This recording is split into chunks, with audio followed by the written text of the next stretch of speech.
Здравейте, добре дошли отново в нашия канал. В днешния епизод ще говорим за умората и най-често срещаните причини, които я предизвикват. Умората е състояние, което е сред най-честите оплаквания. Това е чувството, което изпитваме при изтощение, загуба и липса на физическа енергия, но може да засегне психиката и емоциите ни. Може да е свързана с проблеми на работното ни място или във взаимоотношенията ни, или да е предизвикана от небалансиран начин на живота.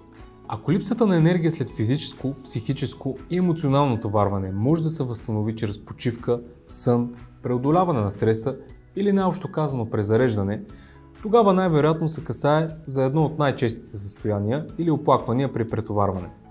В повечето случаи това е една изключително важна реакция на организма. Нещо като предпазна аларма. Поспри, отдъхни, презареди. Затова най-често чуваме хората да казват: "О, не мога повече, уморих се." Умората не е заболяване, но умората може да бъде признак и на по-сериозни проблеми, особено когато е хронична, когато се придружава от главоболие, замайване, забавени рефлекси и способност за вземане на решения и когато се придружава от чести инфекции. И така, нека започнем с едни от най-често задаваните въпроси, свързани с умората. Достатъчно ли е да се наспим добре, за да се справим с умората? Сънят е фундаментален за възстановяване на тялото, тъй като по време на сън мозъкът премахва токсините натрупани през деня, а тялото регенерира клетки и възстановява тъкани. Недостигът на сън може да влоши концентрацията, реакционната способност и имунната функция. Хроничният недостиг на сън също е свързан с повишен риск от различни здравословни проблеми, включително сърдечно-съдови заболявания и диабет.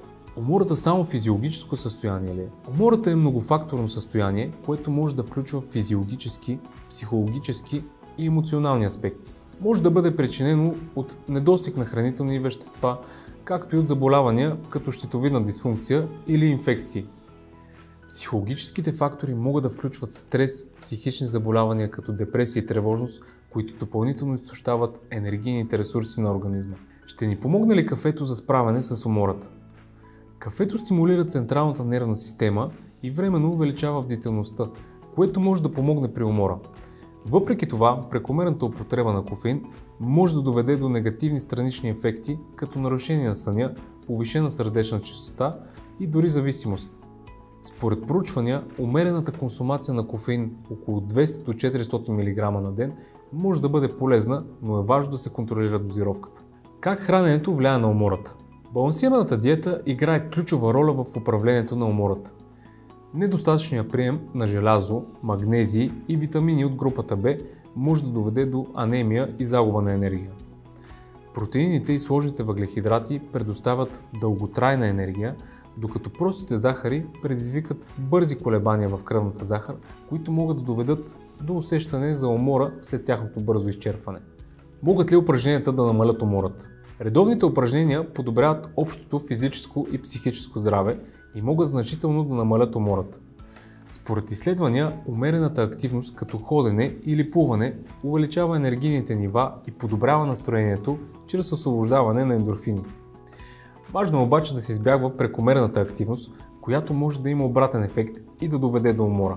Добре ли ще ни се отрази приема на захари при умора? Бързото усвояване на прости захари може да предизвика внезапен пик в кръвната захар, последван от бърз спад, което води до усещане за умора и летаргия.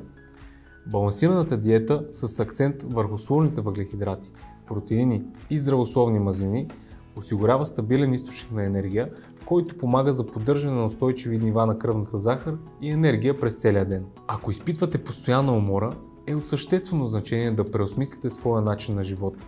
Хранителният режим, адекватният сън, умерените упражнения и ефективното управление на стреса играят ключова роля за поддържане на енергия и добро здраве. Проблеми като хормонален дисбаланс, недостиг на витамини или хронични заболявания могат също да допринасят за умората. Препоръчително е да се консултирате с медицински специалист, който може да ви предложи целенасочени изследвания и терапии с цел идентифициране и адресиране на основните причини за умората, гарантирайки по-персонализиран и ефективен подход към лечението и подобряването на качеството ви на живот. Благодаря ви, че останахте до края на видеото. Надявам се то да ви е харесало и ако е така, не забравяйте да оставите един лайк, да се абонирате и да коментирате как вие се справяте с умората. Също така може да ни споделите какви теми желаете да засегнем в нашите бъдещи епизоди.